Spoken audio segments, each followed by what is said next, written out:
guuku bururiini na Mulele akorirwo ithenya rĩa noordim haji uria wakorirwo wamurirwo gutungatĩra ruhongeini ruru rwa ugacheru arita munene wa na Mulele akoretwo agicagurwo gatagati ka andu angi 15 na gukorwo agitungata gwa kahinda ka miaka 8. Kwihitithio gwake thingiraini wa iregi ni gukorirwo gukirugamirirwo ni atongoria a ngathĩ citiganĩte guku president wa gatano wa bũrũri wa Kenya William Samoei Ruto marugamiriire igongona.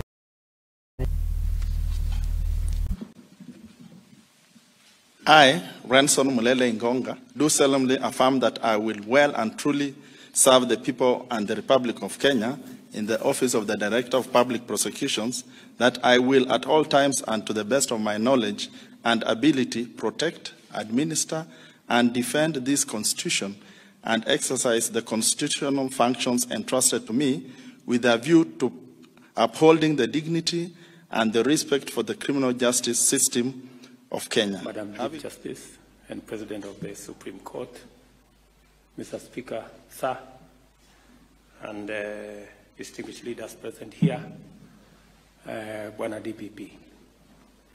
The oath you have taken today before God and man places an extraordinary burden of responsibility on your very able shoulders.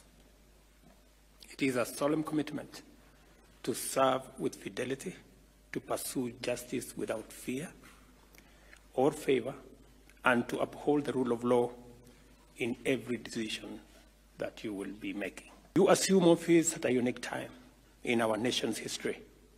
The people of Kenya are resolute in the need to realize accountability for those entrusted with public office at all levels of government and within all our arms. As a seasoned prosecutor, you are aware that in the past, some anti-graft actions were concocted to settle scores that had nothing to do with fighting corruption.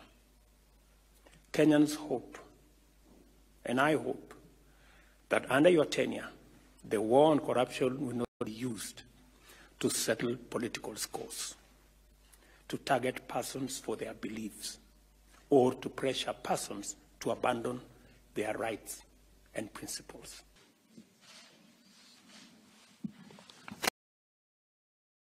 Na ripoti ingi haha turarumanirira nayo hamwe na arikia mohoro ni ati mutongoria